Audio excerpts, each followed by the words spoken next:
Okay. Tonight you're going to get a big hit of dependent origination. This is the Mahatanha Sankhya Sutta, the greater discourse in the destruction of craving. Thus have I heard on one occasion the Blessed One was living at Savatthi in Jeta's Grove, Anathan Pandika's park. Now on that occasion a pernicious view had arisen in a monk named Sati, son of a fisherman.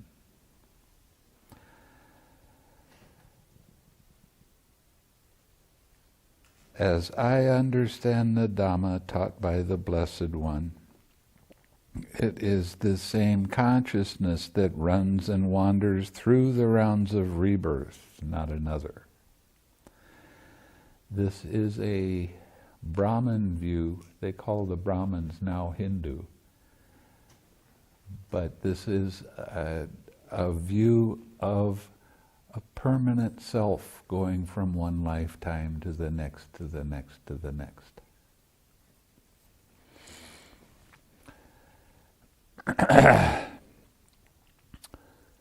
Several monks, having heard about this, went to the monk Sati and asked him, "Friend Sati, is it true that such a pernicious view had arisen in you?"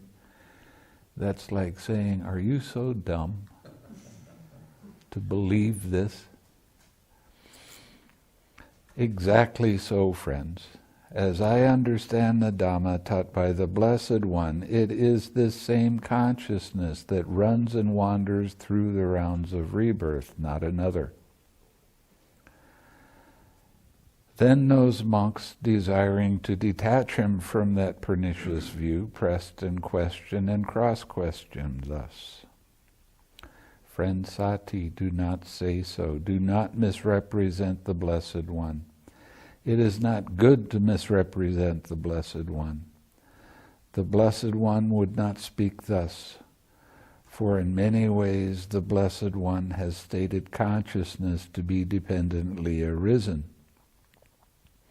since without a condition there's no origination of consciousness.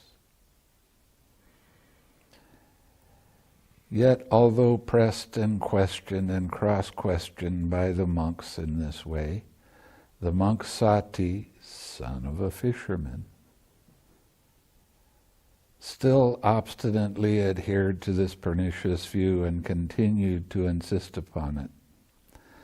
Since the monks were unable to detach him from that pernicious view, he went to the Blessed One, after paying homage to him, sat down at one side and told him all that had taken place, adding, "Venerable Sir, since we could not detach the monk Sati, son of a fisherman, from this pernicious view, we have reported this matter to the Blessed One."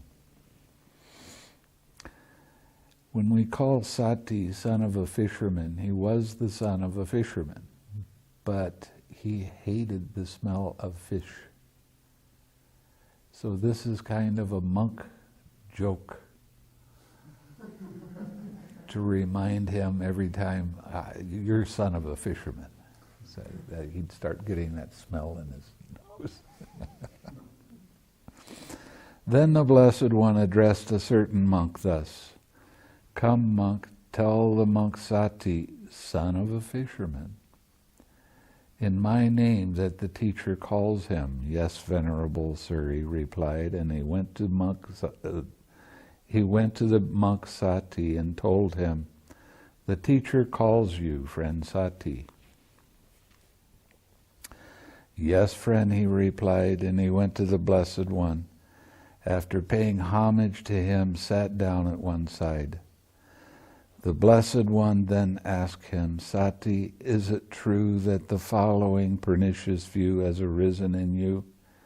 As I understand the Dhamma taught by the Blessed One, it is this same consciousness that runs and wanders through the rounds of rebirth, not another." "Exactly so, Venerable Sir. As I understand the Dhamma taught by the Blessed One, it is this same consciousness that runs and wanders through the rounds of rebirth, not another. What is that consciousness, Sati? Venerable Sir, it is that which speaks and feels and experiences here and there the result of good and bad actions. Now the Buddha right now slaps him. He does it figuratively. He says, misguided man. If the Buddha says that to you, you know you're really off track. To whom have you ever known me to teach the Dhamma in that way? Misguided man, have I not stated in many ways consciousness to be dependently arisen, since without a condition there's no origination of consciousness. What are the conditions? You heard them last night. In order to see, you have to have good working eye. There has to be color and form. Only then does eye consciousness arise. So it's dependent on good working eye and conscious and color and form. But you, misguided man, have misrepresented us by your wrong grasp and injured yourself and stored up much demerit. For this will lead to your harm and suffering for a long time. Then the Blessed One addressed the monks thus, Monks, what do you think? Has this monk Sati, son of a fisherman, kindled even a spark of wisdom in this Dhamma and discipline? How could he, Venerable Sir? No, Venerable Sir. Then, when this was said, the monk Sati, son of a fisherman, sat silent, dismayed, with shoulders drooping, head down, glum, and without response. Then, knowing this, the Blessed One told him, misguided man, you will be recognized by your own pernicious view. And 2,600 years later, we still remember him. I shall question the monks on this matter. Then the Blessed One addressed the monks thus, Monks, do you understand the Dhamma taught by me as this monk Sati, son of a fisherman, does when he misrepresents us by his wrong grasp and injures himself and stores up much demerit? With a question like that, how could they answer, no, he's right?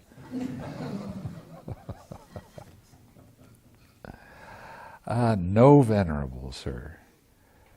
For in many discourses the Blessed One has stated consciousness to be dependently arisen, since without a condition there's no origination of consciousness. Good monks, it is good that you understand the Dhamma taught by me thus, for in many ways I have stated consciousness to be dependently arisen, since without a condition there is no origination of consciousness. But this monk Sati, son of a fisherman, misrepresents us by his wrong grasp, and injures himself and stores up much demerit, for this will lead to his harm and suffering of this misguided man for a long time. After the Buddha gave this discourse, Sati disrobed, and he went over to the Brahmins that had the belief in a personal self, and he criticized the Buddha pretty heavily, so he really caused himself a lot of problems with this. Monks, consciousness is reckoned by the particular condition dependent upon which it arises. When consciousness arises dependent on the I and forms, it is reckoned as I consciousness. When consciousness arises dependent on the ear and sounds, it is reckoned as ear consciousness.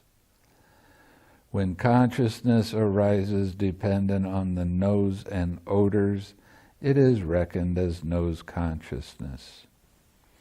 When consciousness arises dependent on the tongue and flavors, it is reckoned as tongue consciousness.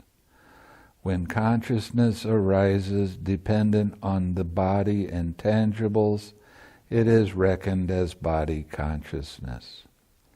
When consciousness arises dependent on mind and mind objects, it is reckoned as mind consciousness.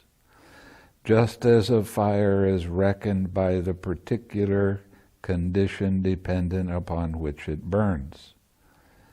When fire burns dependent on logs, it is reckoned as a log fire.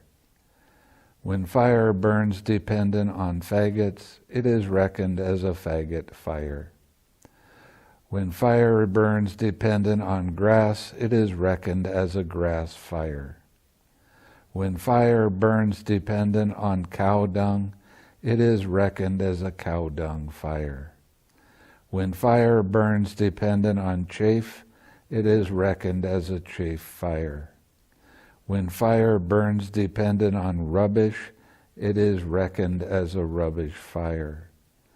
So too, consciousness is reckoned by the particular condition dependent upon which it arises. When consciousness arises dependent on the I and forms, it is reckoned as I consciousness. When consciousness arises dependent on the ear and sounds, it is reckoned as ear consciousness. When consciousness arises dependent on the nose and odors, it is reckoned as nose consciousness. When consciousness arises dependent on the tongue and flavors, it is reckoned as tongue consciousness. When consciousness arises dependent on the body and tangibles, it is reckoned as body consciousness. When consciousness arises dependent on mind and mind objects, it is reckoned as mind consciousness. Now we're going to go to a general questionnaire on being. Monks, do you see this has come to be? Yes, Venerable Sir. Monks, do you see the origination occurs with that as nutriment? Nutriment means feeding.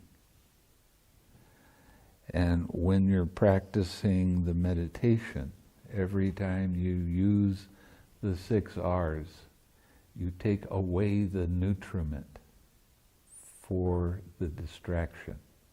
That's why it gets weaker. Monks, do you see with the cessation of that nutriment, what has come to be is subject to cessation? Yes, Venerable Sir. Monks, does doubt arise when one is uncertain thus? Has this come to be? Yes, Venerable Sir. Monks, does doubt arise when one is uncertain thus? Does its origination occur with that as nutriment? Yes, Venerable Sir. Monks, does doubt arise when one is uncertain thus? With the cessation of that nutriment is what has come to be subject to cessation. Yes, Venerable Sir. Monks, is doubt abandoned in one who sees as it actually is with proper wisdom thus? This has come to be. Yes, Venerable Sir. Monks, is doubt abandoned in one who sees as it actually is with proper wisdom thus?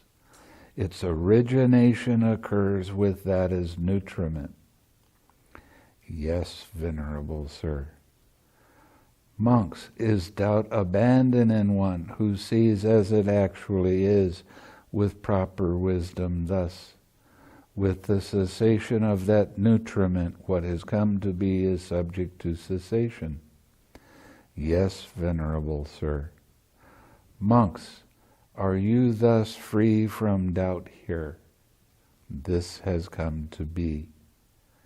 Yes, Venerable Sir. Monks, are you thus free from doubt here? Its origination occurs with that as nutriment. Yes, Venerable Sir. Monks, are you thus free from doubt here? With the cessation of that nutriment, what has come to be is subject to cessation. Yes, Venerable Sir. Monks, has it been seen well by you as it actually is with proper wisdom thus? This has come to be. Yes, Venerable Sir. Now he's asking the monks if they have their direct experience. Monks, has it been seen well by you as it actually is with proper wisdom thus? Its origination occurs with that as nutriment. Yes, Venerable Sir. Monks, has it been seen well by you as it actually is with proper wisdom thus? With the cessation of that nutriment, what has come to be is subject to cessation. Yes, Venerable Sir. Monks, purified and bright as this view is, if you adhere to it, cherish it, treasure it, and treat it as a possession, would you then understand that the Dhamma has been taught as similar to a raft, being for the purpose of crossing over, not for the purpose of grasping? No, Venerable Sir.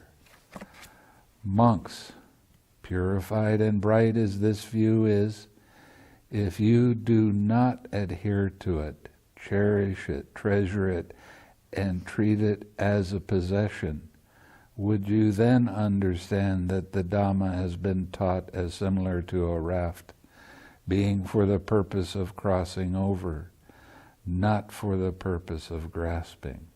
Yes, Venerable Sir. So you can't get attached to the links of dependent origination. If you hold on to them, you're not ever going to go deeper into the meditation and see the cause and effect of these relationships.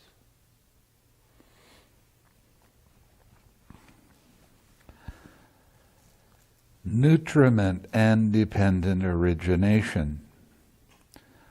Monks, there are these 4 kinds of nutriment for the maintenance of beings that have already come to be, and for the support of those about to come to be. What for?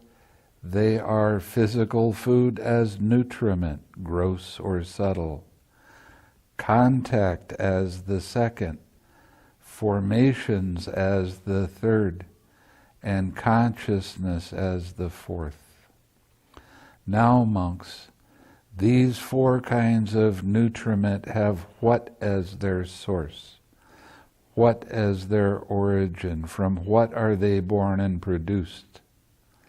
These 4 kinds of nutriment have craving as their source, craving as their origin. They are born and produced from craving.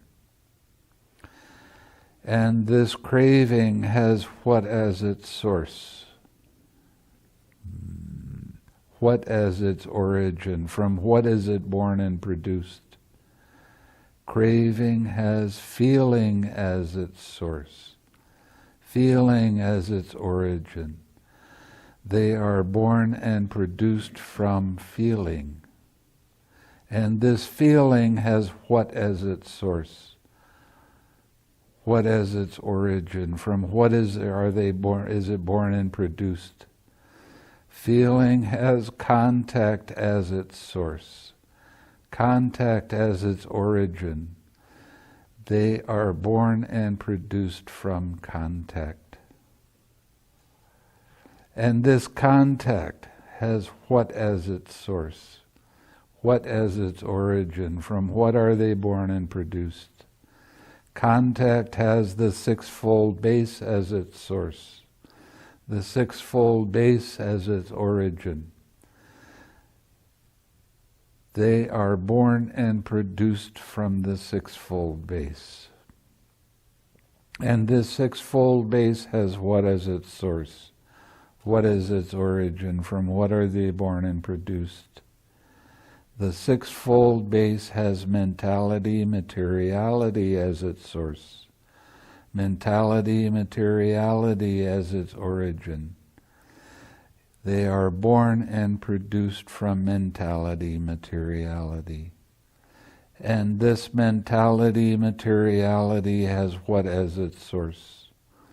What as its origin? From what are they born and produced? Mentality, materiality has consciousness as its source, consciousness as its origin. It is born and produced from consciousness. And this consciousness has what as its source? What as its origin? From what is it born and produced? Consciousness has formations as their source, formations as their origin. They are born and produced from formations. And these formations have what as their source? What is their origin? From what are they born and produced? Formations have ignorance as their source, ignorance as their origin. They are born and produced from ignorance. What is ignorance? That's right, not knowing the Four Noble Truths. Too many people translate ignorance as being stupid, and that's not the translation of ignorance. It means not knowing. That's what you ignore how this process works. And the only person that really understood dependent origination in every way was the Buddha. Sariputta understood it very well. And all of the Arahats, they understood it very well, but not nearly as deep as the Buddha. So that's why I like to read his words about this.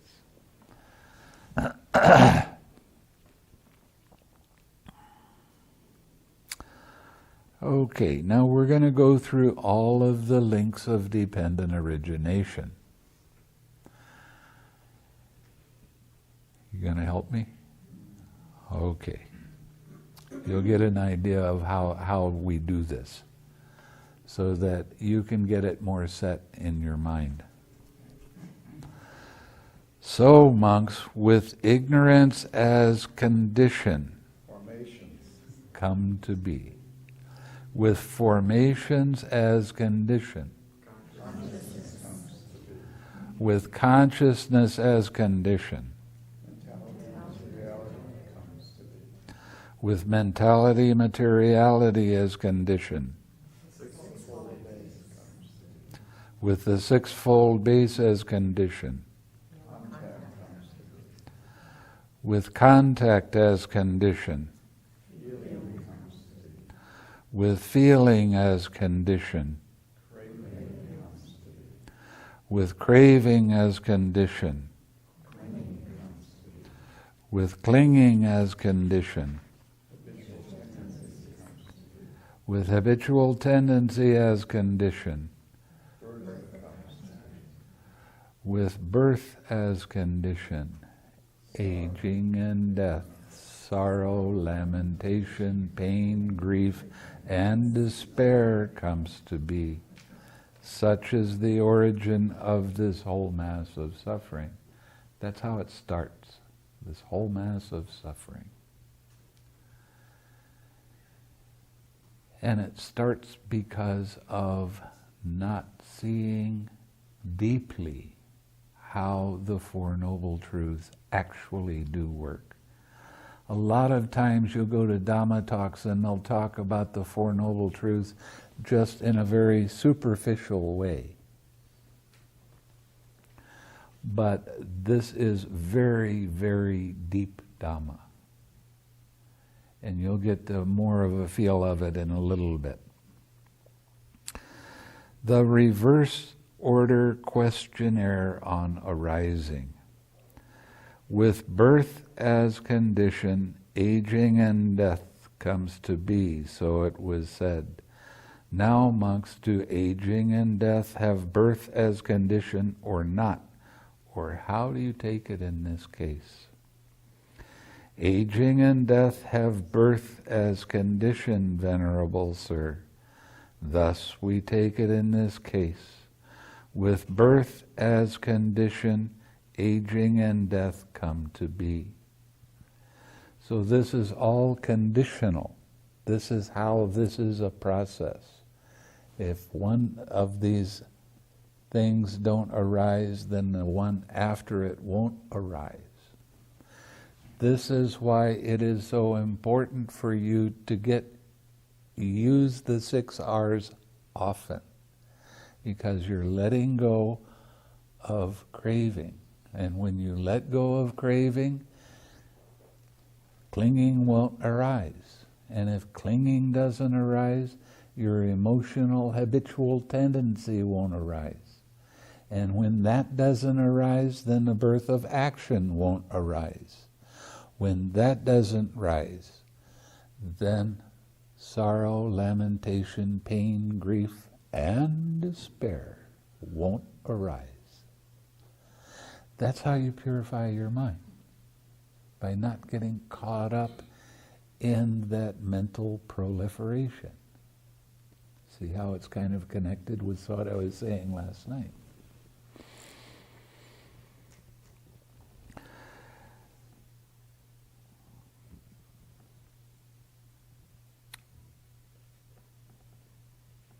Okay, with habitual tendency as condition, birth comes to be, so it was said. Now, monks, does birth have habitual tendency as condition or not? Or how do you take it in this case? This is the classic way that the Buddha taught. He would tell you, and then he would give you questions about it, and then he would tell you again, and then you repeated it after him.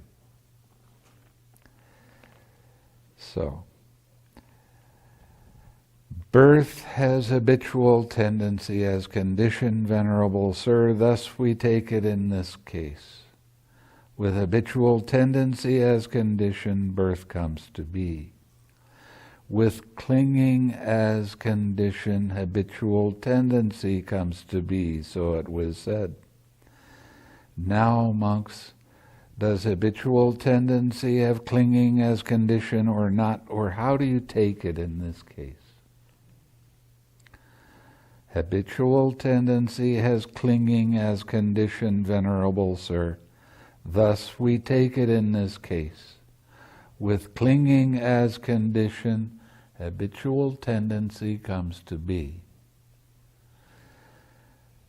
The habitual tendency, in Pali they call it bhava. Bhikkhu Bodhi has used a couple of different translations that are at least confusing. One of them he calls becoming. And the other one is experience. But it's actually talking about your habit of getting into emotional upset and completely losing, don't fold your arms like that, completely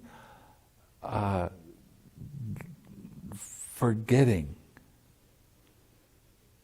who you are and what you're doing, because you get caught up in emotional upset, and then you wind up saying things that you wish you hadn't have said, or you do things that you wish you hadn't have done. And then that leads to a lot of sorrow and suffering. So when you use the 6 R's, even when you start getting carried away with your mental proliferation, as soon as you 6R that, then everything behind that stops. That's how you purify your mind. With craving as condition, clinging comes to be. So it was said, now monks, does clinging have craving as condition or not, or how do you take it in this case? Clinging has craving as condition, Venerable Sir, thus we take it in this case.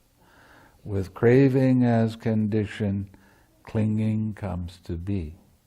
So if you take away that condition, then all of the things behind it won't arise.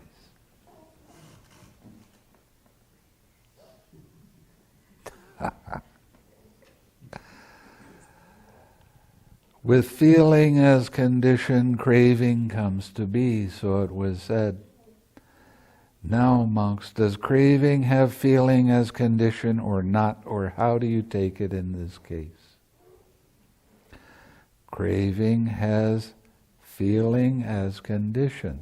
That's the reason that craving arises, because the condition is there for feeling to arise first.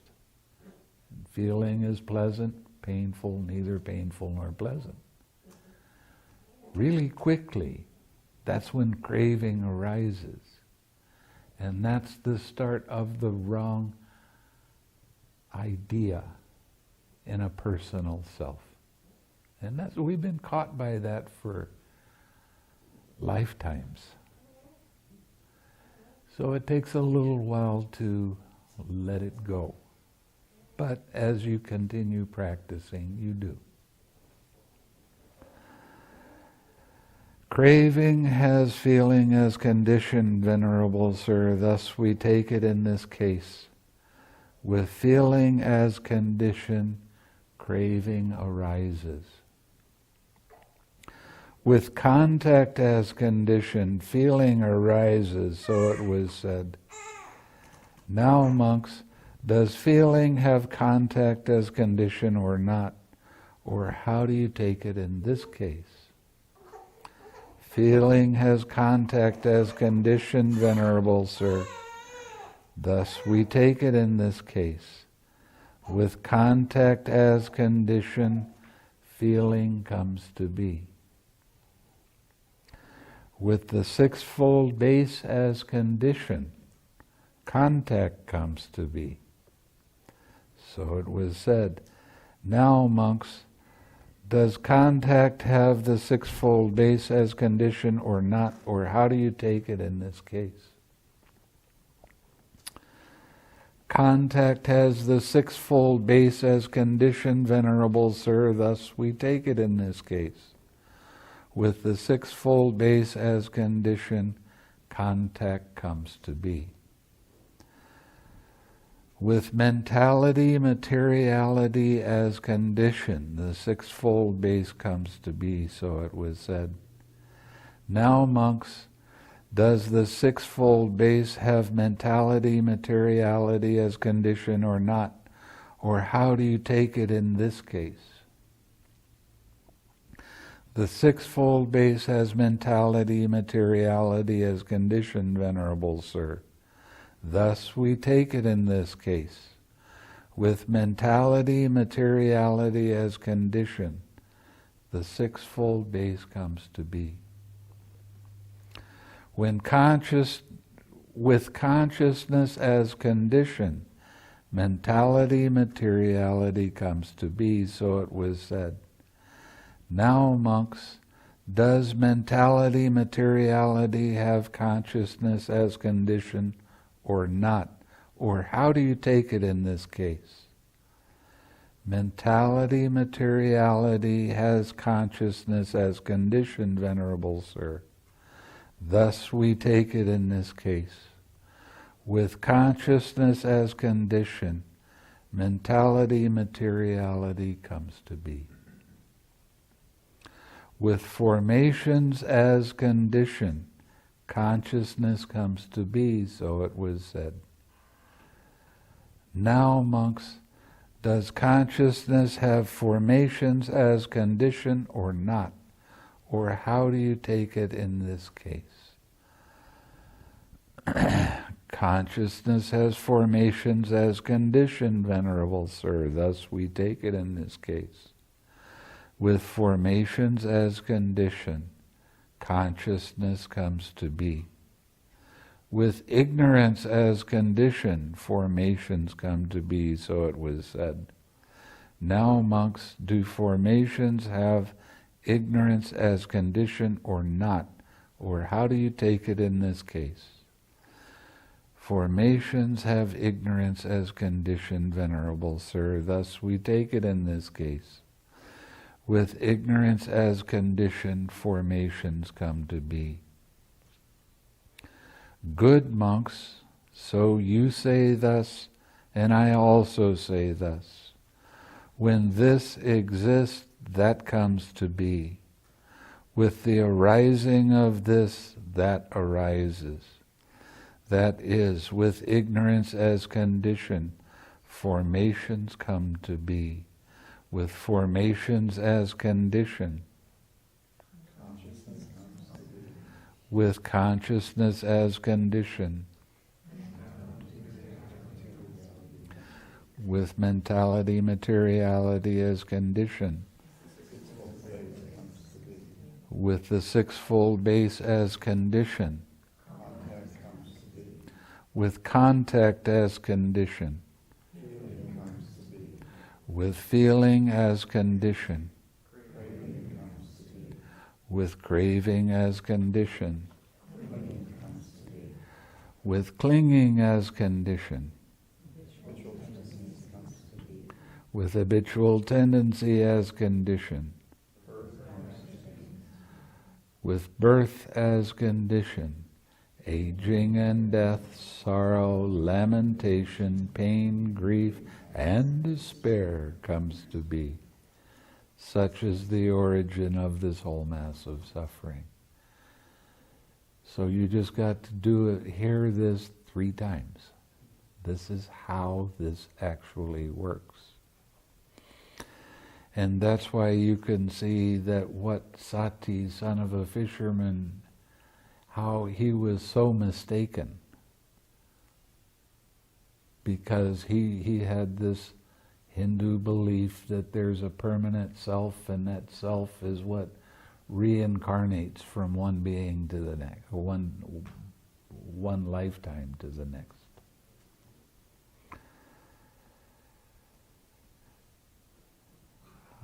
But with the remainderless fading away and cessation of ignorance comes the cessation of formations.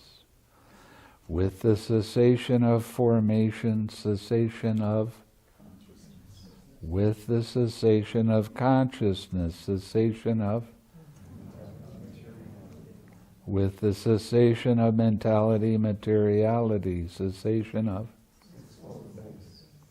with the cessation of the sixfold base, cessation of with the cessation of contact, cessation of with the cessation of feeling, cessation of with the cessation of craving, cessation of with the cessation of clinging, cessation of with the cessation of habitual tendencies, cessation of with the cessation of birth, aging and death, sorrow, lamentation, pain, grief, and despair cease. Such is the cessation of this whole mass of suffering. So as you start to go deeper into your meditation and you start to get into the arupa jhanas. Well, let me explain it a little different. When you first come to meditate and you've never experienced a jhana, your mind is flip-flopping around like this. As you get into the jhana, it doesn't flip-flop quite as much. As you get up to the fourth jhana, it doesn't flip-flop at all. It starts vibrating. As you go deeper and deeper into the arupa jhanas, the vibration becomes less and less and less until you get to a place where it's really hard to tell whether there's anything there or not. And you'll see occasionally there will be a little bit, and that's when you siksar. You relax right then. This is how you purify your mind so that you can experience the cessation of perception, feeling, and consciousness. Okay. Now, one of the things I need to do is go into the big book.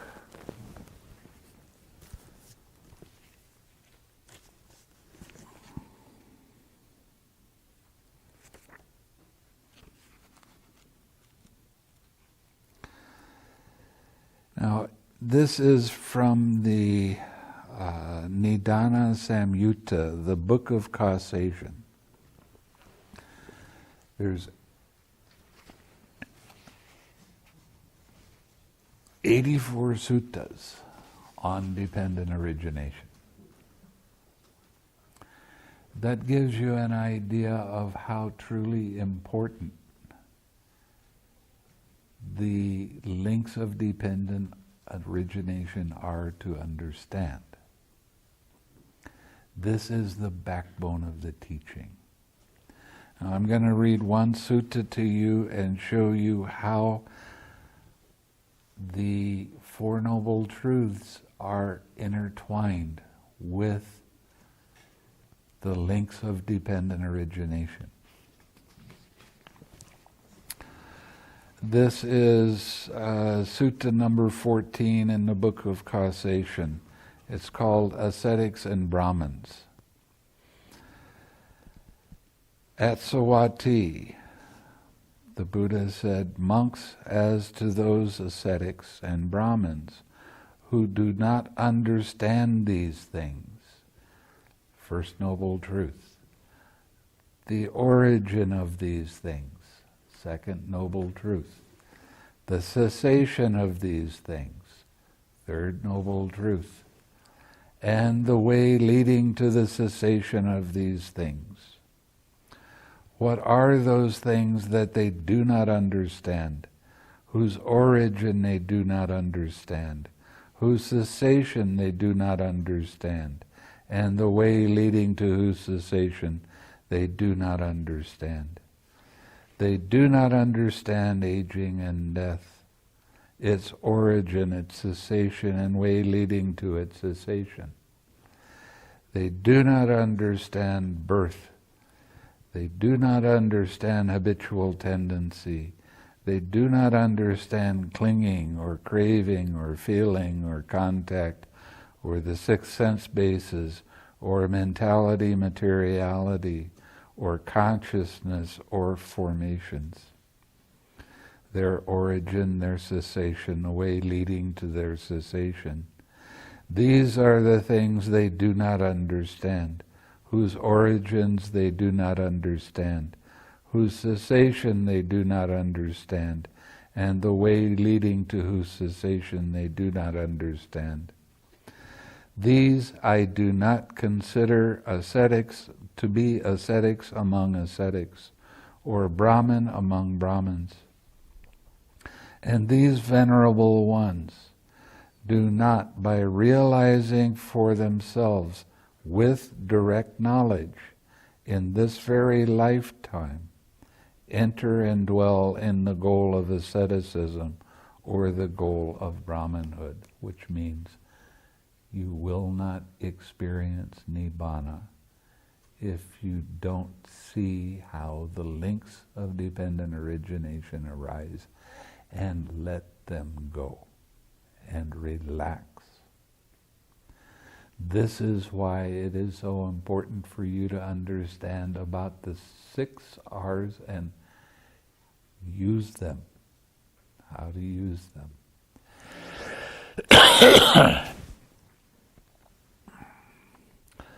But monks, as to those ascetics and Brahmins who understand these things, the origin of these things, the cessation of these things, and the way leading to the cessation of these things,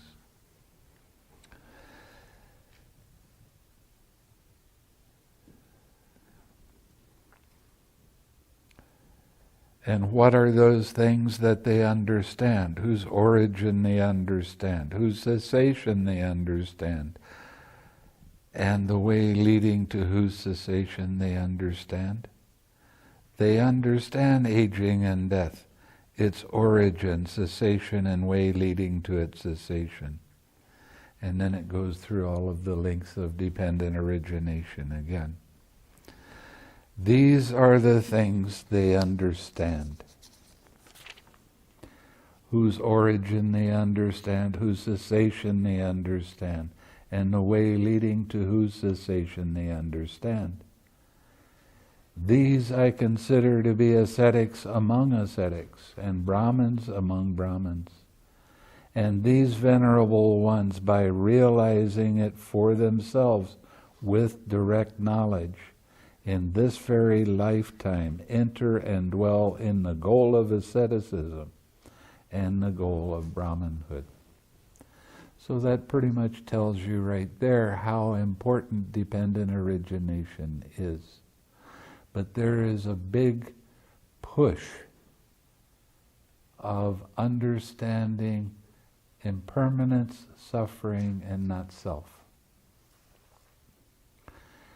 And a lot of people don't really understand that not self is referring to the impersonal nature of all of these links.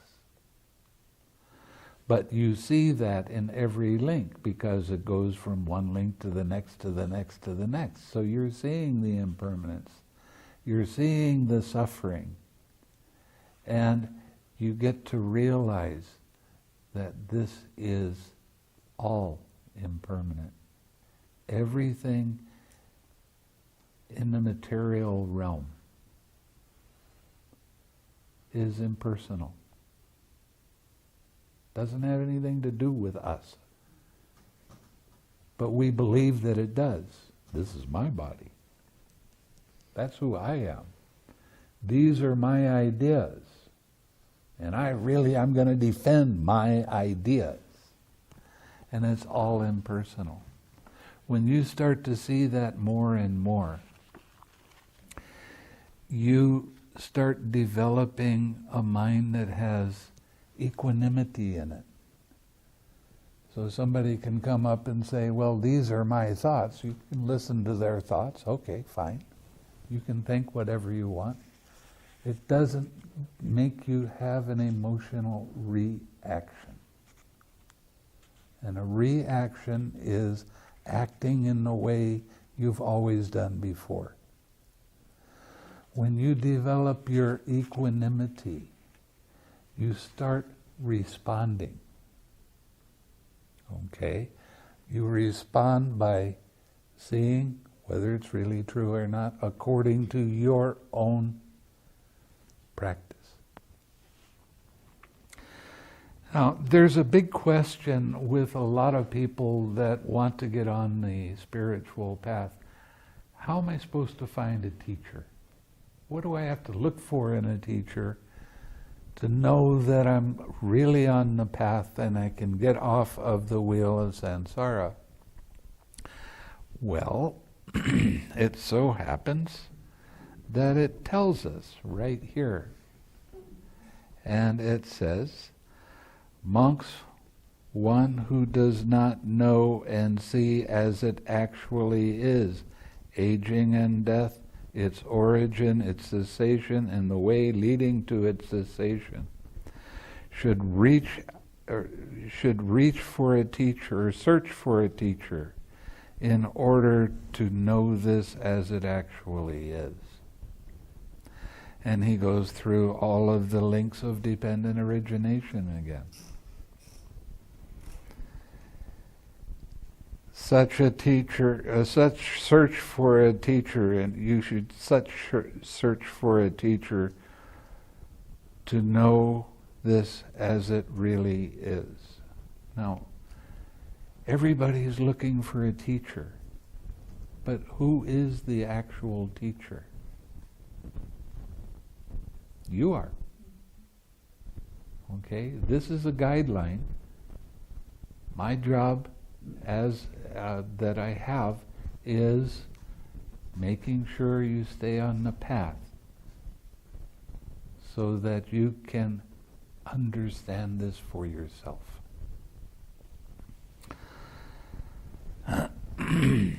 So when you start looking for a teacher, if they don't really understand how the links of dependent origination work, then keep searching. Find someone who does. This is the backbone of the teaching. You can't be any more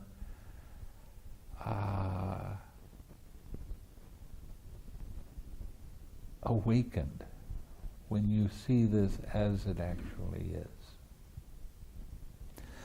Now there's another interesting part of this, and I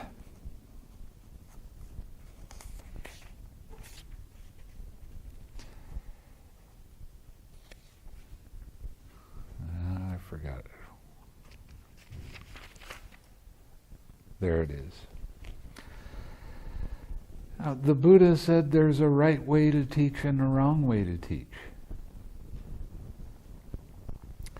And he said, monks, I will teach you the wrong way and the right way. Listen to this and attend closely. Yes, Venerable Sir, the monks replied. And what, monks, is the wrong way? With ignorance as condition, formations come to be.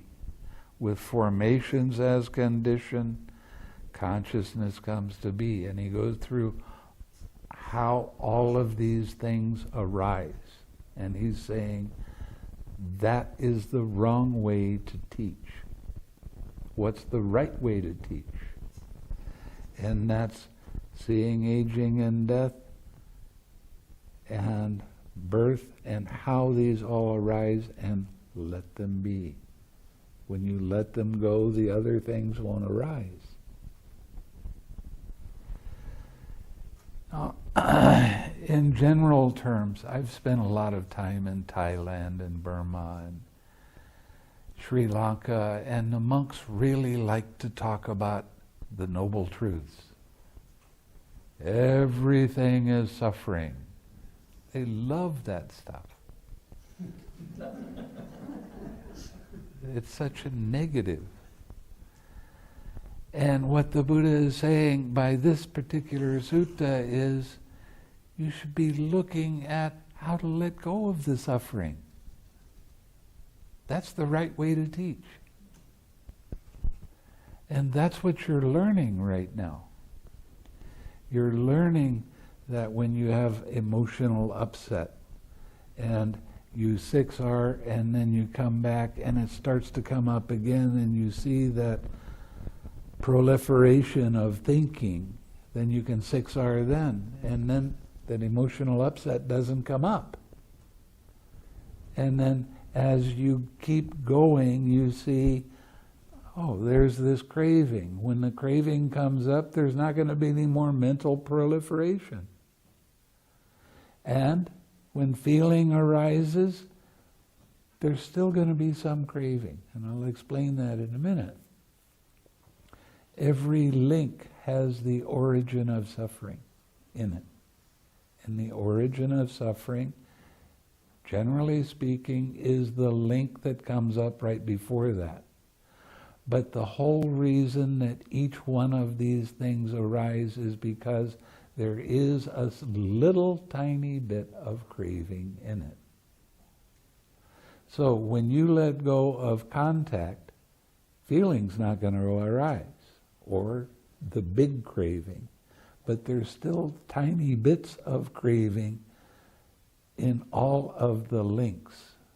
And the only time that's going to disappear is when you let go of ignorance. And you experience the unconditioned state. There's no more conditions if there's no ignorance. Right? You don't have any more conditions. And if you don't have any conditions, then you're in an unconditioned state. But it's only for a short period of time. And that starts changing your whole idea of the world when you experience that unconditioned state.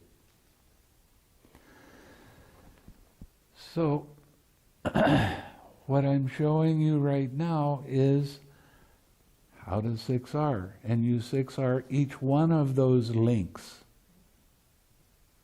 You keep relaxing, relaxing. And even when you get into neither perception nor non-perception, where your mind is very peaceful and calm, and there's no movement in it for a long time. But when you see a slight movement of mind's attention, what do I tell you to do? Okay. Why? Because you're starting to see the individual links of dependent origination. You know, a couple days ago I said that was 100,000 arising of ear consciousness.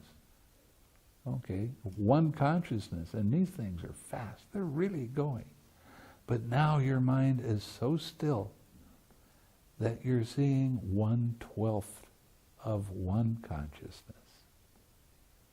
Takes real sharp mindfulness to be able to do that.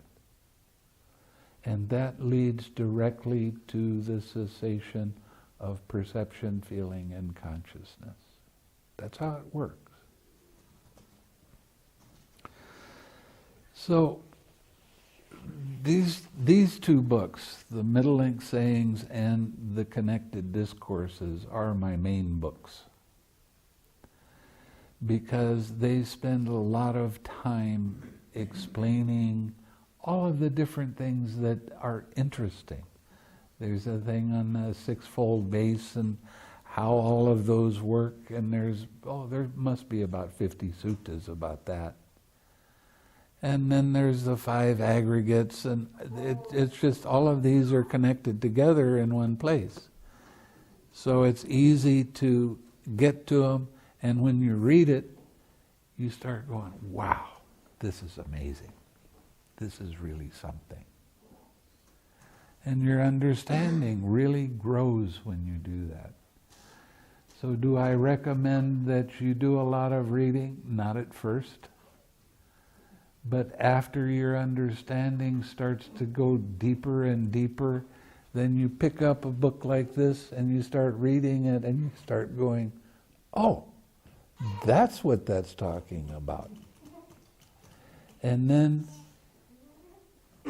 maybe a month or two later you start thumbing through and you run across the same sutta and you read it again and you go, oh, I didn't recognize that part. I didn't see that. And that's why this gets to be so much fun. Because you never get bored. Ever. I mean, I've been a monk for 28 years. I spent a lot of time reading. I mean, there were days that I would rather read and learn than go out and get something to eat, because I was getting fed. And I've never been bored with what the Buddha's teachings are about. A lot of people like to include, well, this great thinker said this and this great thinker said that, and they might be true on surface levels. But when you really start getting into what the suttas are saying, you find there's a whole different level that's truly amazing. So do I recommend you read the suttas? Absolutely. You don't have to. You can just keep practicing as you want. But if you're kind of hungry for information like I am, then I really recommend learning by reading the suttas and trying to sit down and try to figure it out according to your own practice. Not according to what this guy over here says. But through your direct knowledge, you really get to learn a lot.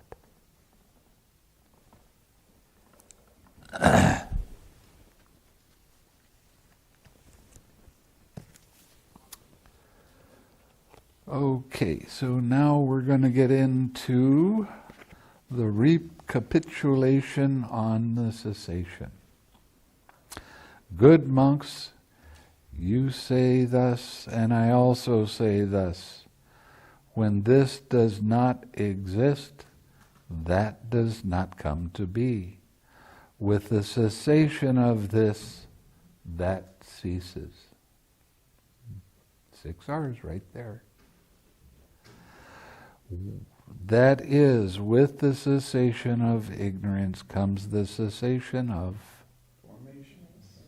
With the cessation of formation, cessation of consciousness. With the cessation of consciousness, cessation of mentality.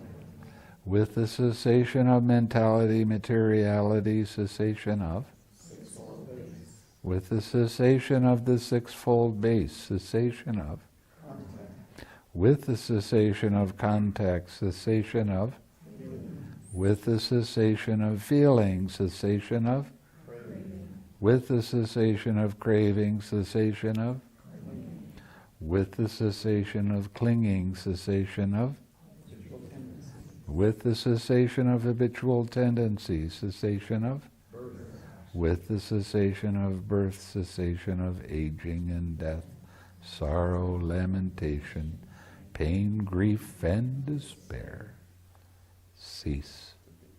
Such is the cessation of this whole mass of suffering. Monks, knowing and seeing in this way, would you run back to the past thus? Were we in the past? Were we not in the past? What were we in the past? How were we in the past? Having been what did we become in the past?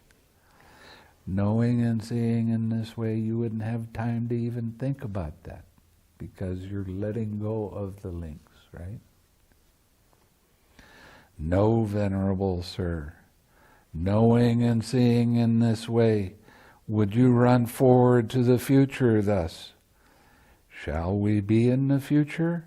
Shall we not be in the future? What shall we be in the future? How shall we be in the future? Having been what shall we become in the future? You don't think about those kind of things. That's all speculation. No, Venerable Sir, knowing and seeing in this way, would you now be internally perplexed about the present thus? Am I? Am I not? What am I? How am I? Where has this being come from? Where will it go? You don't have time for that kind of speculation because you understand this is a process and it doesn't matter. Okay? Monks, knowing and seeing in this way, would you speak thus? The teacher is respected by us. We speak as we do out of respect for the teacher. Who's your teacher? You wouldn't say that, would you?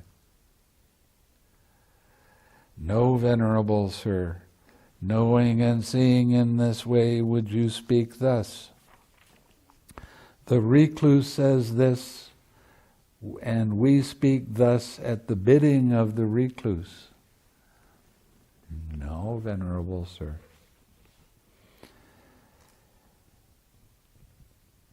Knowing and seeing in this way, would you return to the observances, tumultuous debates and auspicious signs of ordinary recluses and Brahmins, taking them as the core of the holy life? No, Venerable Sir. Do you speak only of what you have known, seen, and understood for yourself? Yes, Venerable Sir. Good monks, so you have been guided by me with this Dhamma, which is visible here and now, immediately effective, inviting inspection, onward leading, to be experienced by the wise for themselves. Again, remember the word wise. It's talking about seeing the links of dependent origination for yourselves. That's how you become wise.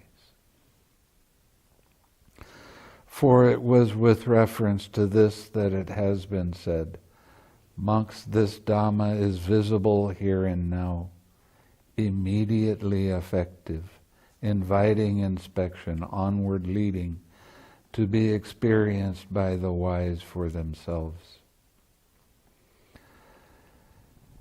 The round of existence, conception to maturity.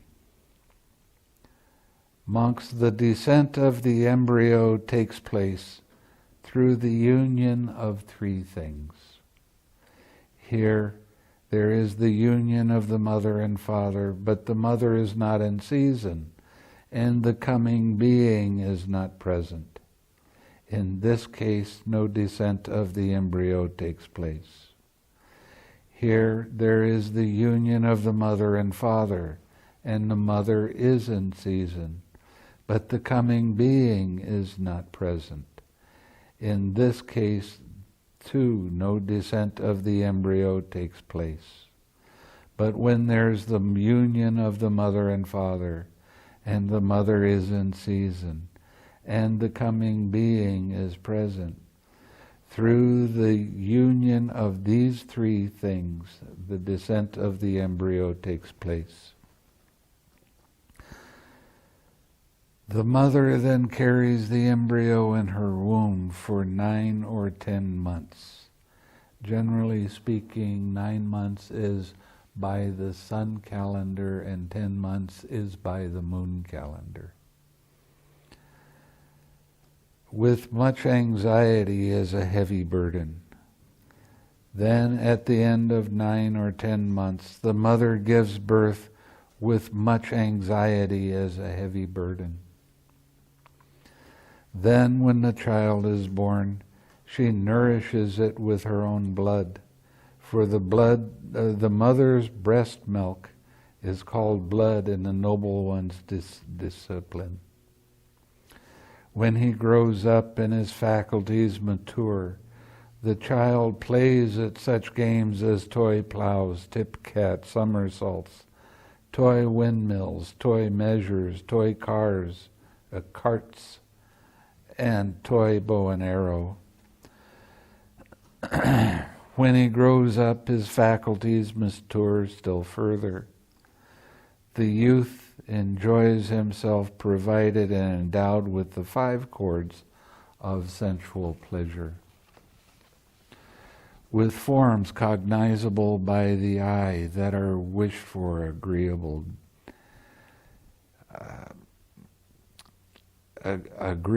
likable, connected with sensual desire and inviting lust. Sounds cognizable by the ear that are wished for, desired, agreeable and likable, connected with sensual desire and inviting lust. Odors cognizable by the nose that are wished for, desired, agreeable and likable, connected with sensual desire and inviting lust. Flavors cognizable by the tongue that are wished for, desired, agreeable and likable, connected with sensual desire and inviting lust.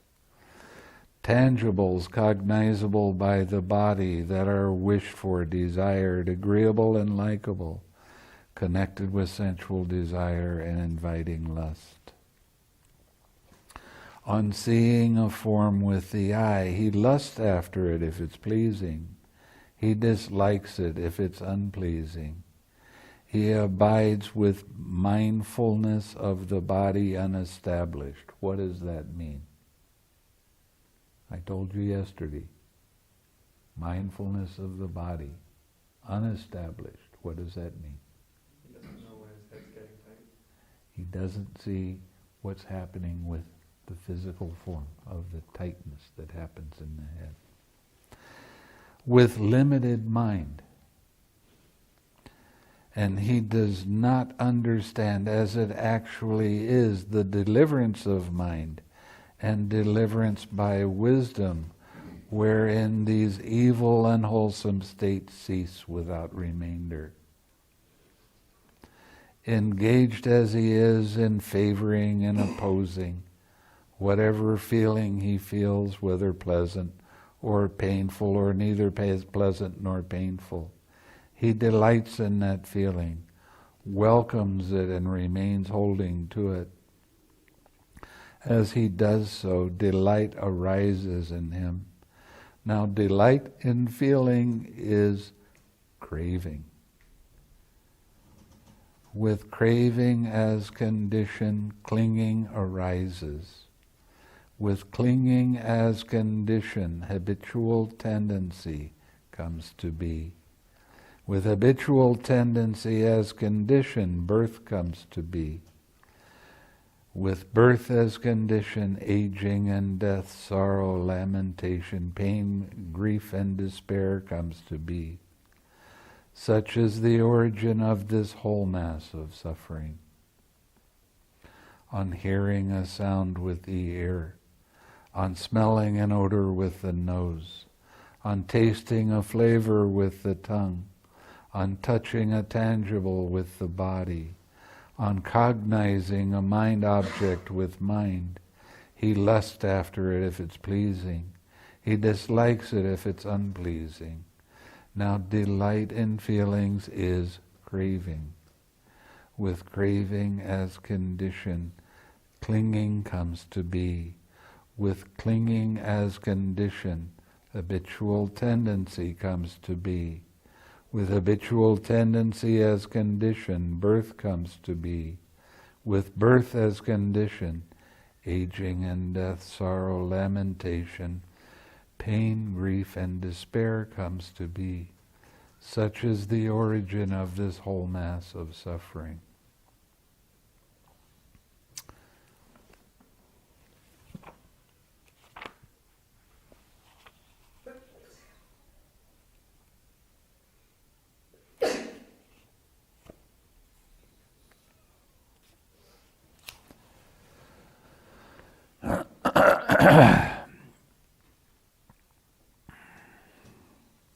Here, monks, this is the ending of the round of gradual training. Here, monks, a Tathagata appears in the world, accomplished, fully awakened. Perfect in true knowledge and conduct, sublime knower of the worlds, incomparable leader of persons to be tamed, teacher of gods and humans, awakened and blessed. He declares this world with its gods, its Maras and its Brahmas, this generation with its recluses and Brahmins, its princes and its people, which he has himself realized with direct knowledge.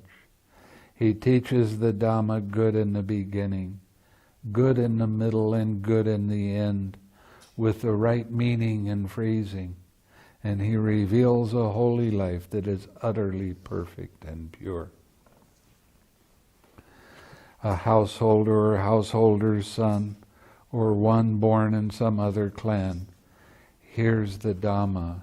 On hearing the Dhamma, he acquires faith in the Tathagata. This is what he called himself, the Tathagata. Possessing that faith, he considers thus: household life is crowded and dusty. Life gone forth is wide open. It's not easy while living in a home to lead the holy life utter perfectly and pure as a polished shell. This is a little bit misleading because he's talking about becoming an arahat.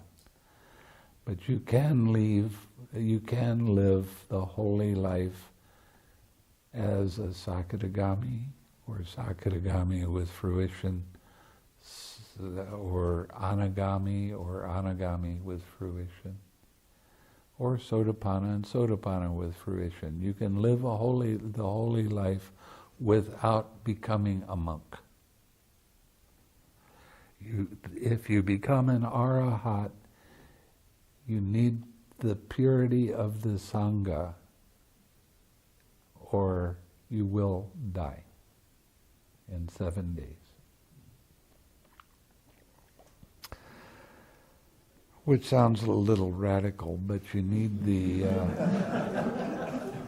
you need the purity of the Sangha as a protection to continue on.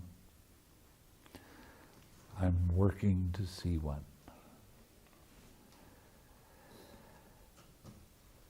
Suppose I shave off my hair and beard and put on the yellow robe and go forth from the home life into homelessness. On a later occasion, abandoning a small or large fortune, abandoning a small or large circle of relatives, he shaves off his hair and beard and puts on the yellow robes and goes forth from the home life into homelessness. Having thus gone forth and possessing the monk's training and way of life, you generally in your everyday life have 5 precepts to follow.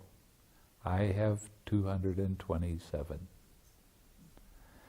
So that gives you an idea, and keeping the precepts as closely as we can leads to a pure mind. One of the things that a lot of people don't understand, they hear about the 5 precepts, morality, yeah, and they don't follow it in their daily life. What happens when you break a precept? Your mind says, I shouldn't have done that. And you have hindrances arise because of breaking those precepts. So keeping the precepts without breaking them leads your mind to peaceful and calm alertness when you're doing your meditation.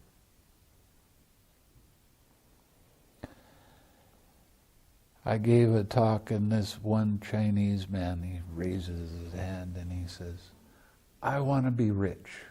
In my lifetime, I want to be really wealthy. What do I have to do that? And I told him, you have to practice your generosity in all ways, and you have to keep the precepts without breaking them. And he said, okay, you've talked so much on this, I'm convinced. How long do I have to do that? So I told him, we can start at 100 years from now and go up from there. Keeping your precepts without breaking them is incredibly important, and you start to be It turns into a protection. You will not die an unnatural death. You won't get killed in an accident. You won't get killed by weapons and all this nonsense that's happening these days. You won't get killed by jumping off a cliff or falling off a cliff. You won't be killed unless it's a natural process. The one time I was in Malaysia, and I was at a meditation center that was 3 stories high, and you did all of the meditation on the top floor. And we had this Burmese monk that was, at the time, he was 97 years old. And they wanted him to give a talk to the meditators, of course. And he pops up the stairs like he's a 20-year-old. And he goes up and he sits down and he said, "You know what the importance of keeping your precepts is?" "No, what?" "I'm the example. See how much energy I have? You see how I'm not sick so much? Keeping your precepts is really important." About 3 years later, I went to visit him at his monastery. And I went into his cabin and paid respect to him, and he's sitting there with a candle on the table, reading a book. No glasses. I can't do that. And he could hear like you can't believe. He lived to be about 104, 105, I don't remember. But he was the perfect example of keeping the precepts and the benefits of keeping the precepts. So there's more to it than just being moral because somebody else says you should be moral. Everything becomes easier when you keep the precepts. And you don't have as much hassle in your mind. You don't have as much worry. You don't have as much anxiety. At one time, before I became a monk, I worked in Hawaii as a waiter. And this was when they were still smoking fairly heavily, and somebody put a cigarette in the ashtray, and the person that cleared the table didn't notice it and poured it in with a bunch of papers. And all of a sudden I'm hearing from across the room, "Fire! Fire! Fire!" And these people are standing around yelling fire. And I'm on the other side of the room, and I very calmly walked over and I grabbed a pitcher of water and put the fire out. When you keep the precepts, you do exactly the right thing in a stressful situation.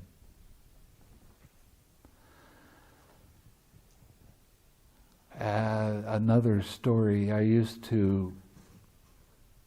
ran a construction company. Okay, and we were doing a lot of work on this one building that was about 2.5 stories high. And I'm up on the roof telling people where to tie ropes so that people won't fall. And I lost my balance. And I fell. And when I fell, my mind said immediately, "Relax." So I relaxed my body, but I made a mistake. I put my hand down, and I wound up breaking a wrist. And there was one man that was working there that wasn't very good at keeping precepts. And he got real excited. And he came running over to me while I'm on the ground, and I'm holding my wrist like this, and he said, "Are you hurt?" And I said, "I think I might have broke my wrist." And he immediately grabbed my hand and started doing this. And I told him in no uncertain terms that it was time for him to get away from me. But I could have been killed. But I wasn't. Why?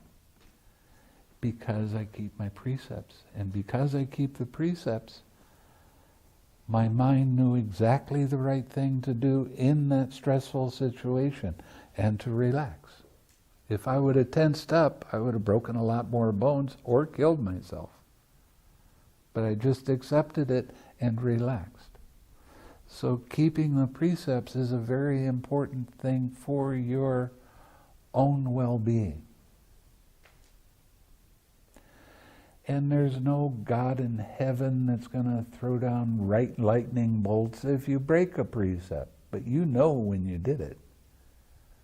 Forgive yourself for making a mistake. Take the precepts again with the determination, I'm not going to do that again. Okay?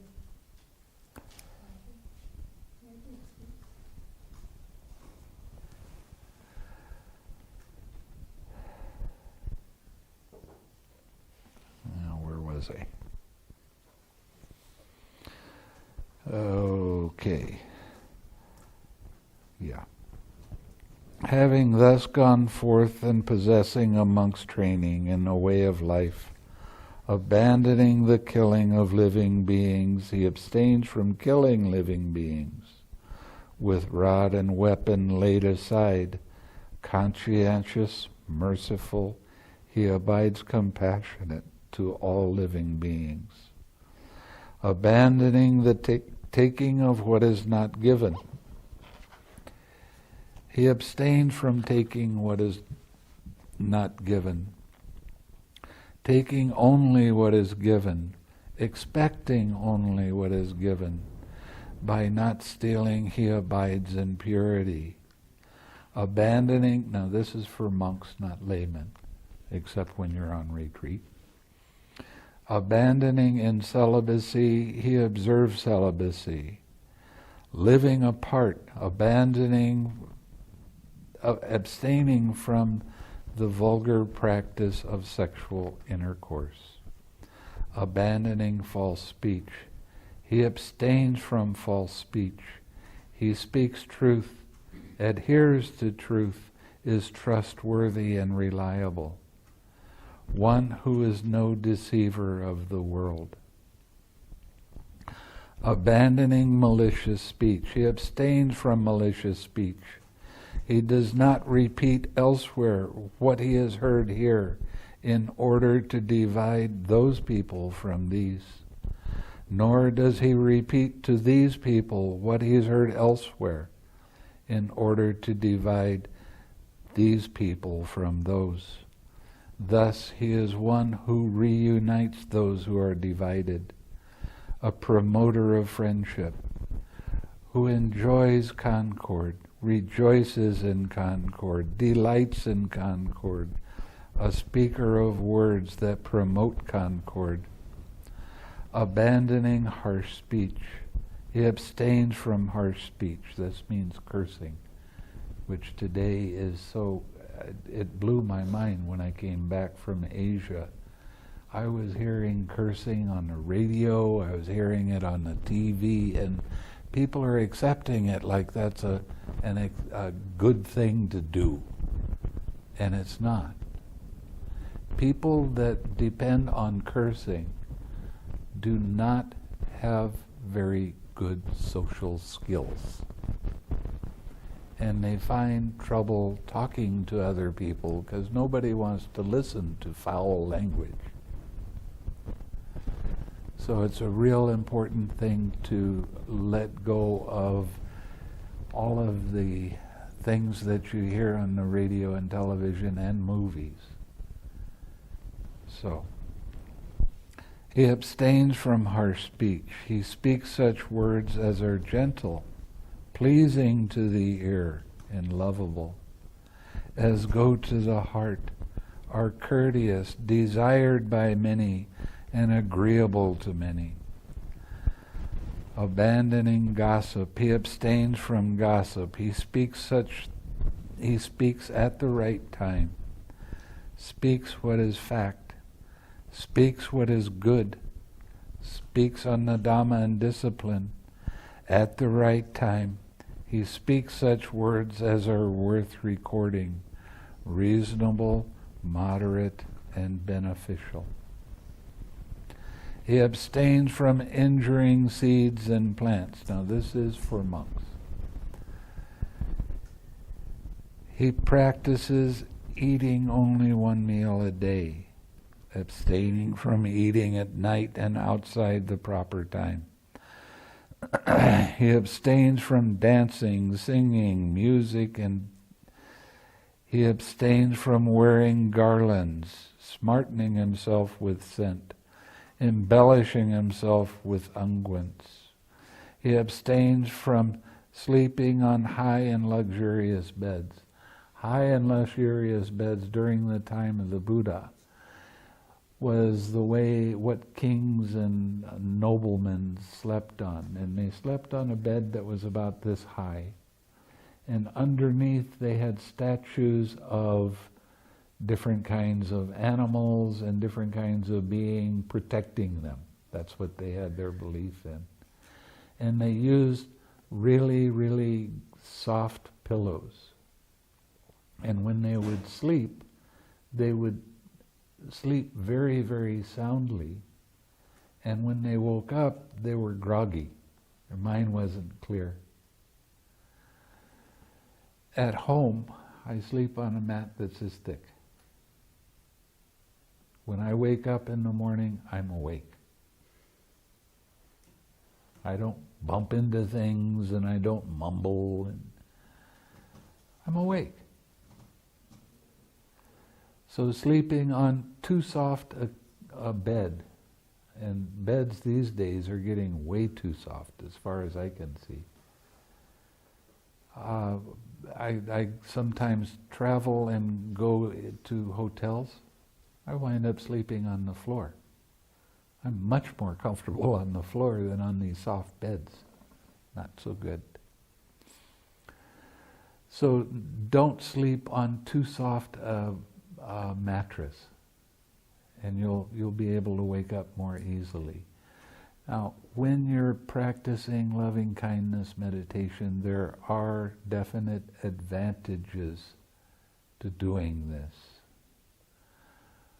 One of the advantages of practicing loving kindness meditation is you go to sleep very easily. You sleep very soundly. You wake up alert.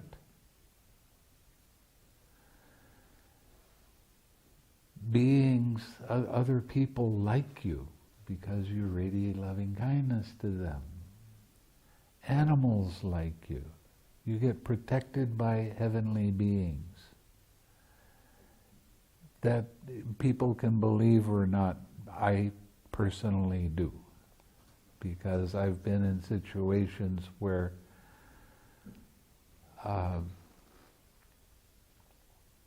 I could have been hurt very badly if I had gone and done what I thought I wanted to do, and something stops me from doing it.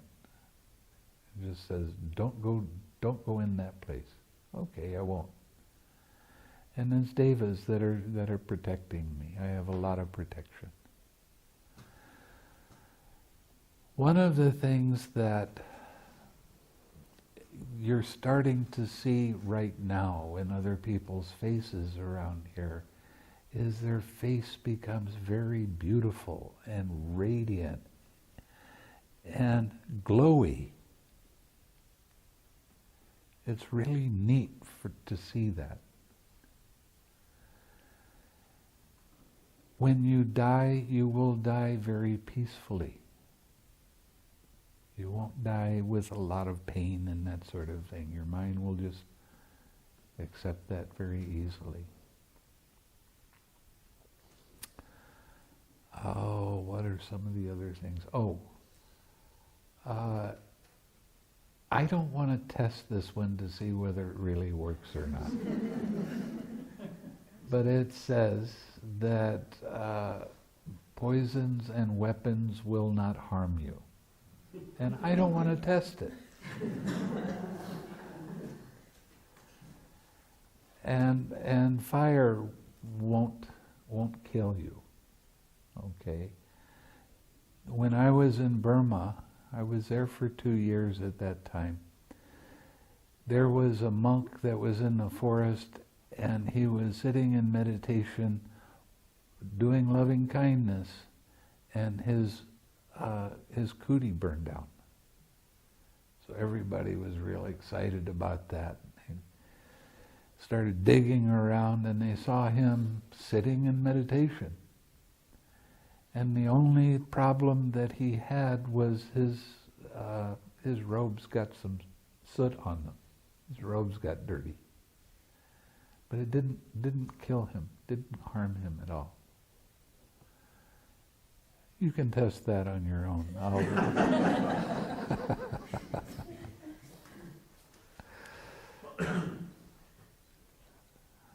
But I do guarantee that when I get ready to go to sleep, I roll on my right side. This is what the monks are supposed to do. This is the posture. It's called the lion posture. And I can toss and turn for 3 or 4 seconds before I'm asleep. And sometimes, if it's been a real active day, and I had to do a lot of thinking and that sort of thing, sometimes it takes me more than a minute, and I start going, what's the matter? Why am I still awake?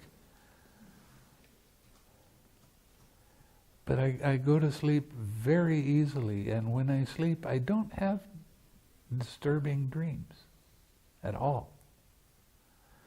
Now, some people here are telling me that they have dreams when they go to sleep here.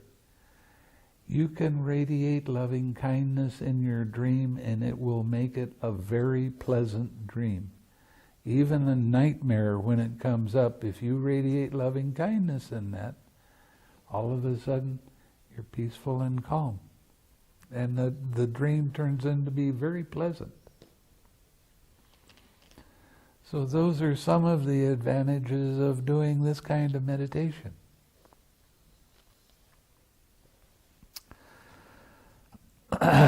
He abstains from accepting gold and silver. He abstains from accepting raw grain.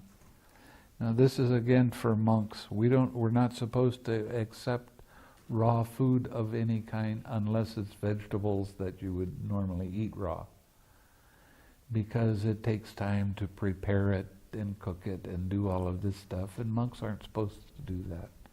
We're supposed to accept food that's already cooked, already prepared for us. And the reason is that we purify our mind as much as we can. So we're kind of like fields of merit. So when you give to a monk, you don't give to the individual monk. You give to the entire Sangha in your mind, and you make fantastic amounts of merit for doing that. And that merit comes back to you, especially when you're donating food.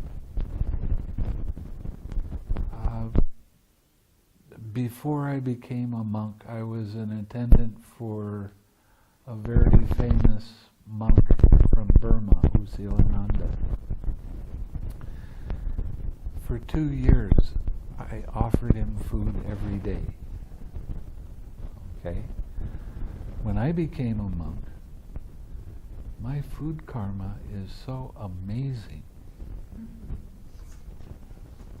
When I go to Asia, they put down a table from here to Scott so full of food that there's no room to put anything else. It's actually kind of intimidating to me because it's so much food, I wind up not eating very much. I'm just overwhelmed with that. And the food that people prepare for me, they prepare it with loving kindness. And you can feel it in the food. If somebody offers food to me that they don't like doing it, or they feel put out, and they put all kinds of negative energy in it, I can't eat it without getting a stomachache. But when they offer me with loving kindness, oh, that's great stuff. No problem.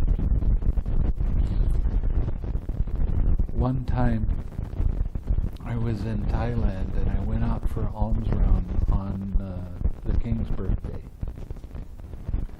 I walked out of the monastery. After 20 feet, I had my bowl full and a bag. And I was going to turn around and go back. And they started begging me, please, accept our gifts. So this guy comes up and he has a big plastic bag, and I accept the food and put it in the bag. And then the bag is real full, so he goes and he gets somebody with a truck. And in about 15 minutes, I had a truckload of food. Now, luckily, I was living in a monastery that had an orphanage, and there were about 50 kids. And they don't get a whole lot of real top-of-the-line food. So I got to give that to them. And there were some people there that had physical disabilities. So I got to give that to them too. So it was really fun. So my food karma is pretty amazing. It really is. There's a practice that monks can do. It's a difficult practice to do because you have to do it for 12 years, every day. And that is, you go to a monastery and you tell the head monk, I want to do this practice of generosity. And he tells all the other monks not to go out on alms round.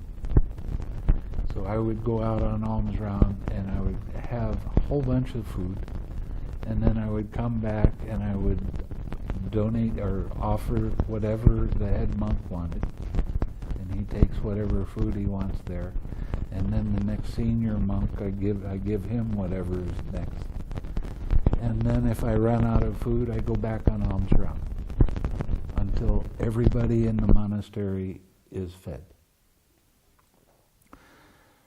The trick to this is you can't have any remorse or dislike of the people that you're giving the food to.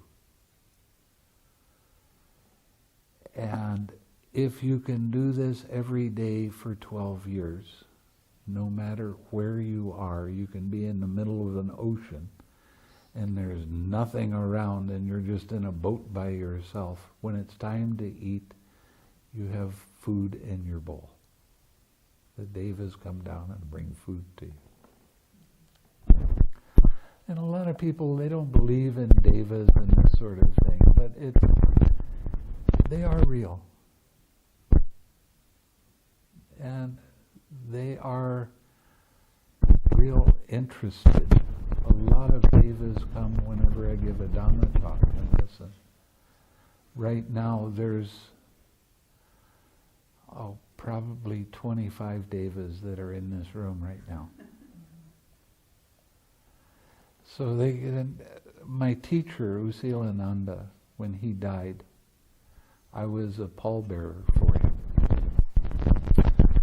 So we're at the funeral home and we're getting ready to give our last respects. So I go up and I see his body there, and I'm thinking, well, Bhante, it's really been a good one. I'll see you later. And he said, very, very plainly in my mind, he said, why are you waiting for later? I'll be around. And this is actually true. I mean, this is what he said to me. I mean, he was my teacher, and I respected him very greatly. And we were friends. And I was always playing little jokes on him, doing things. Somebody gave him one of these stationary bicycles. And you know, you get on the bicycle, it's one of the old kind that you twist a little bit and it gets tighter. Well, every day I would go and put a quarter turn on it. And after about a week, I see him really working, you know, and he's saying, there's something wrong.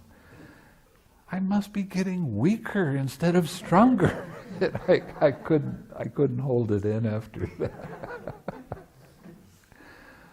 But we were always doing things to make each other laugh. Yeah. I have a question, which is that if the transmission of soul from body to body is something that cannot occur, how come Rebirth. Sorry? There is rebirth. That he is reborn then? Yeah. Okay. He's So- reborn in a Devaloka. And what is a Devaloka? One of the lower heavenly realms.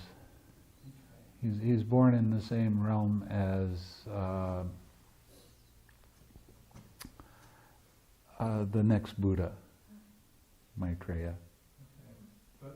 But that seems to conflict with the substantiality problem, which doesn't allow human beings to incarnate. When you start seeing infinite consciousness, you're seeing birth, death, birth, death, birth, death. Are you different? Are you the same person? Oh, okay. So in other words, there could be birth, death, transmission. Not could be. Okay. You're doing it continually at every sense door. Oh, I see. Okay. So that's while you're alive, you're birth, death on a high speed basis. Right. High frequency. Right. Okay?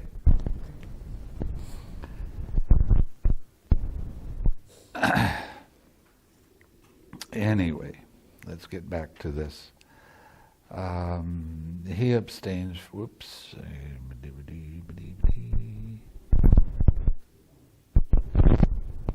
He abstains from accepting women and girls. He abstained from accepting men and women slaves. In India, during the time of the Buddha, when the man of the household died, everything went to the male family, and sometimes they didn't want mom or sisters around, so they would kick them out, and they didn't have any place to go. That's why you say that monks don't accept women or girls. We can't have them around because of temptation. So, he abstains from accepting goats and sheep. He abstains from accepting fowl and pigs.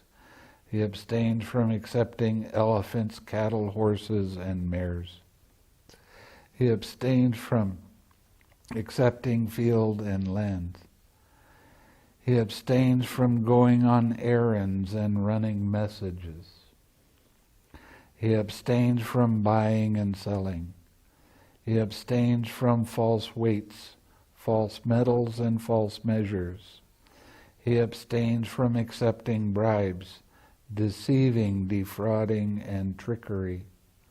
He abstains from wounding, murdering, binding, brigandage, plunder, and violence.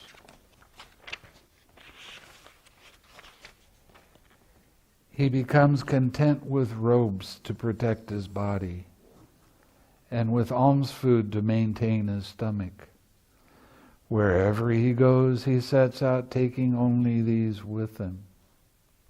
Just as a bird, wherever he flies, or wherever he goes, flies with its wings as its only burden, so too a monk becomes content with robes to protect the body, and alms food to maintain the stomach.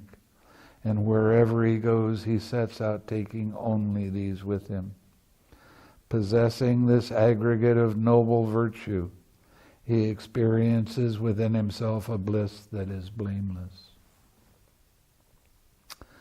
On seeing a form with the eye, he does not grasp at it if it's pleasing. Since if he left the eye faculty unguarded, evil, unwholesome states of covetousness and grief might invade him. In other words, you see something that's really beautiful, and then you start looking at it, and then you start thinking about, well, I saw one of these flowers last time I was here, and it was really better than this one. And all of a sudden you're 1,000 miles away thinking this or that. You get caught up in your mental proliferation. But when you're looking at something and you 6R, you can appreciate the beauty, and you're there and you really see it. When you get caught up in thinking, you're not seeing anymore. So when you see it, you're really standing there with it. One of the things that you learn when you're becoming a meditator is to sit without moving. And you don't use unnecessary movement. So when you get out of retreat, you have to go to a place where there's a lot of people and sit down, and everybody's moving around and you're just sitting there. The reason that they're moving around so much is because restlessness arises and it's a painful feeling. So unconsciously they'll be moving all over the place, and sometimes you see people shaking their foot. And what does that say? Now, you remember what I was talking about with the precepts. They're restless because they've broken precepts. Takes a lot of energy. So when you are practicing your meditation, you don't use a lot of energy in moving around. I was at a museum and I was looking at something, and then I got done and I turned around to walk away, and there was 2 people right beside me that jumped because they thought it was a mannequin, because I wasn't moving.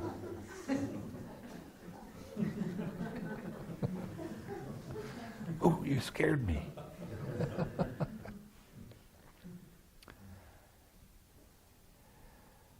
So when we're talking about restraining at the 6 sense doors, we're talking about letting go of the craving.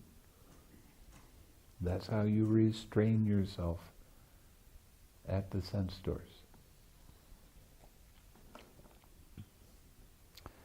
He practices the way of its restraint. He guards the eye faculty, undertakes the eye faculty, the restraint of the eye faculty, on hearing a sound with the ear, on smelling an odor with the nose, on tasting a flavor with the tongue, on touching a tangible with the body, on cognizing a mind object with mind.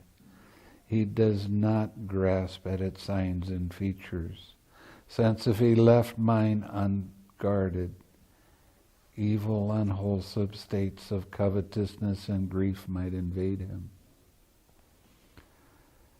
He practices the way of its restraint. He guards the sixth sense faculties.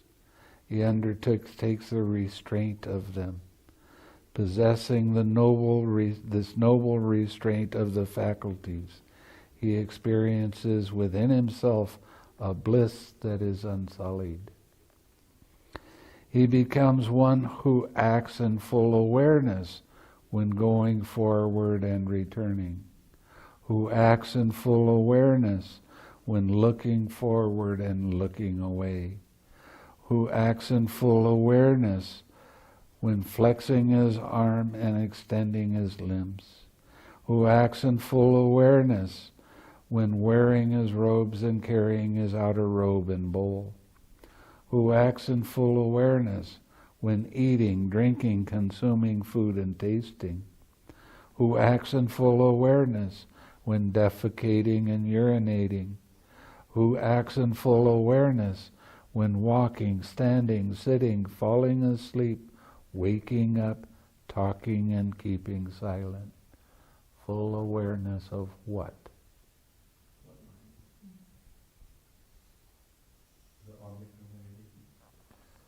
I can't hear what you're saying, Si. What mind is doing in the present moment. Why do I want you to smile when you're eating, when you're taking a shower, when you're doing your daily activities?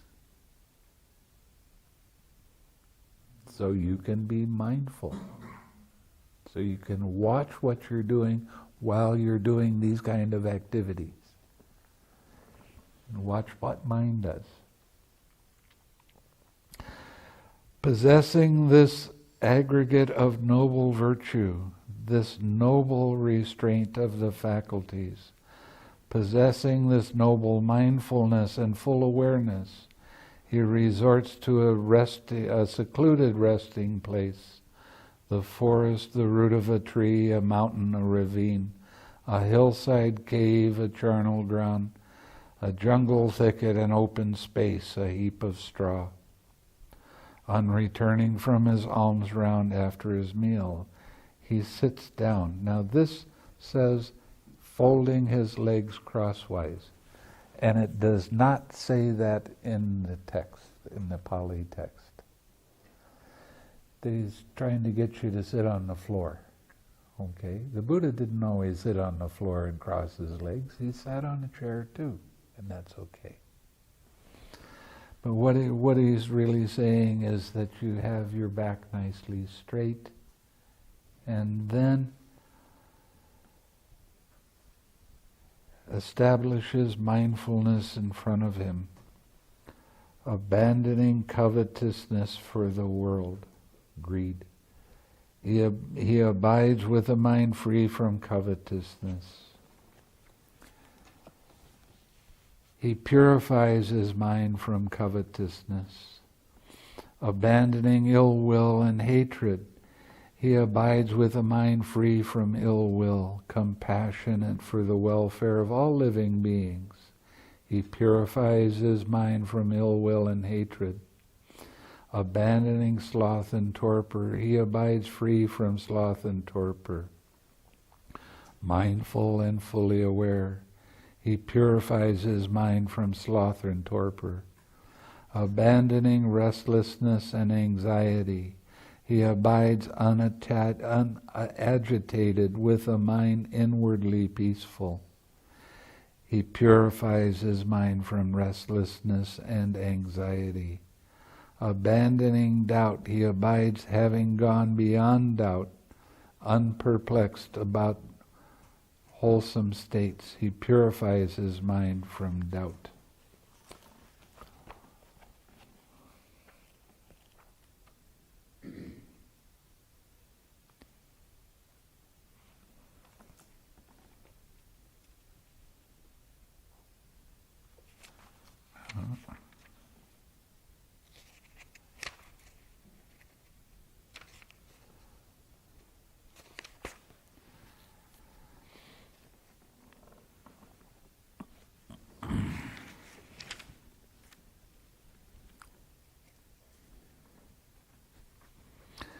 Having thus abandoned these 5 hindrances, imperfections of mind that weaken wisdom, quite secluded from sensual pleasures, secluded from unwholesome states, he enters upon and abides in the first jhana.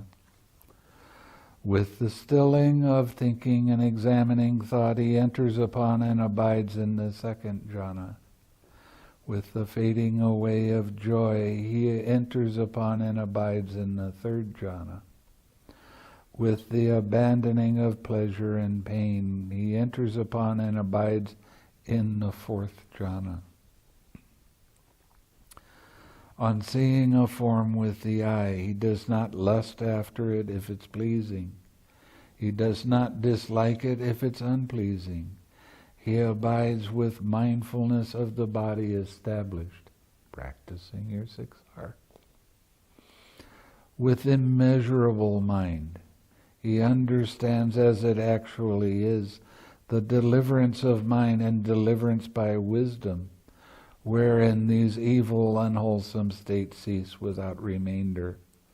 Having thus abandoned favoring and opposing, whatever feeling he feels, whether pleasant or painful or neither painful nor pleasant, he does not delight in that feeling, welcome it, and remain holding to it.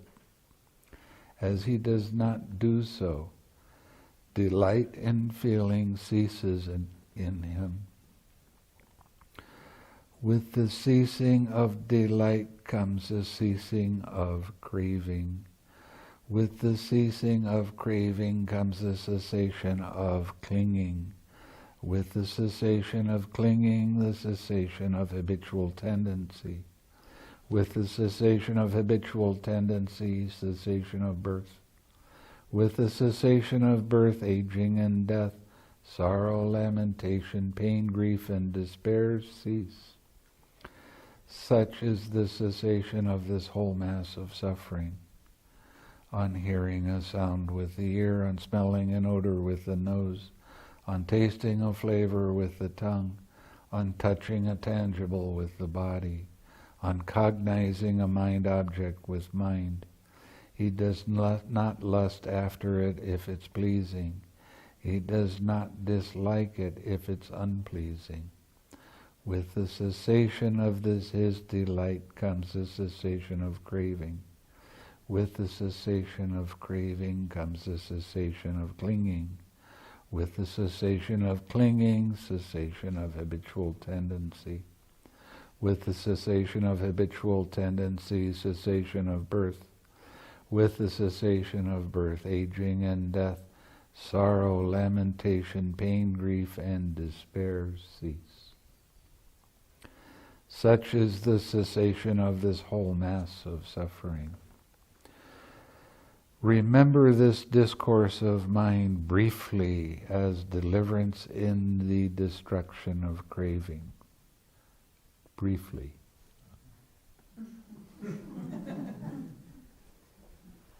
But he did talk all night quite often, so. But remember Sati, son of a fisherman, as caught up in a vast net of craving, in a trammel of craving. That is what the Blessed One said. The monks were satisfied and delighted in the Blessed One's words. So, this gives you more of an idea of dependent origination. We have one more night of dependent origination, which goes more into detail on each one of the links. And unfortunately, that's a long discourse too. Okay, let's share some merit then. May suffering ones be suffering free, and the fear-struck fearless be. May the grieving shed all grief, and may all beings find relief. May all beings share this merit that we've thus acquired for the acquisition of all kinds of happiness. May beings inhabiting space and earth, devas and nagas, mighty powers share this merit of ours. May they long protect the Buddha's dispensation. Sadhu.